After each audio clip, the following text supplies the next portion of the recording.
Imagine being told as a child you may never be able to walk again, and that you may have to spend the rest of your life as an amputee. Imagine going from there to winning a medal at the Olympic Games. Glenn Cunningham, an American, was born on the 4th of August, 1909 in Atlanta. Like most boys in the countryside, Glenn had a middle-class background. He and his elder brother Floyd went to the same school, but things were about to take a different course soon. The school was heated by a coal-driven heater, and these two boys had the job of warming the schoolhouse before the teachers and other students arrived. One day when the teachers and students came to school, what they witnessed was nerve-wracking. The school was almost burnt down in flames with the two boys trapped inside. Someone had mistakenly put gasoline instead of kerosene in the pot-bellied coal stove. Glenn was somehow saved, but Floyd met a tragic end and lost his life. Glenn was dragged from the school and was quickly taken to a nearby country hospital. The lower half of his body was almost consumed by the fire. Many thought that it was just a matter of time before Glenn met the same fate as his brother. Even if the doctors somehow managed to save him, he would remain a cripple for the rest of his life. This is just what happened with a different ending. Doctors did save him, and because of his constant feebled protests, they didn't detach him from his lifeless legs. This incident could have broken down even the mightiest of wills, but Glenn's determination was unquantifiable. His mother massaged his little legs in the hope of a miracle, and the miracle soon happened. One day his mother took him out in the yard for some fresh air. Glenn's life away from bed was supported by a wheelchair.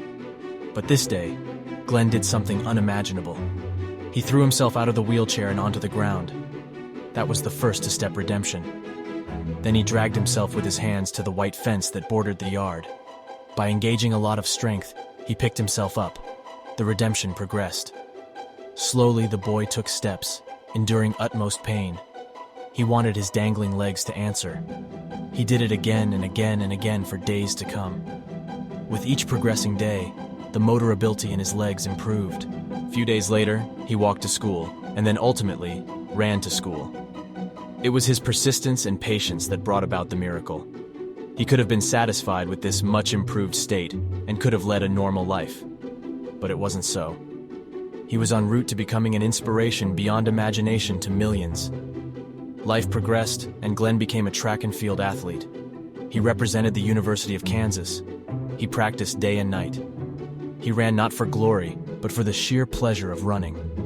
He ran to register himself as an immortal in the history books. In February 1934, at the famed Madison Square Garden in New York City, Glenn Cunningham, who once didn't find life in his dangling legs, ran on to record the fastest indoor mile ran in America's history. He achieved this feat in 4 minutes and 6 seconds.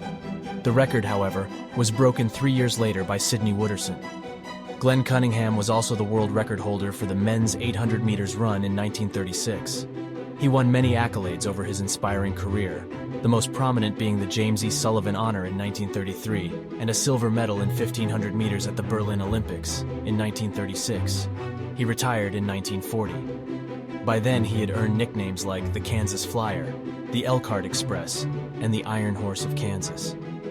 This story is not only about a man who lost his legs at an early age and then miraculously recovered to set world records in track and field.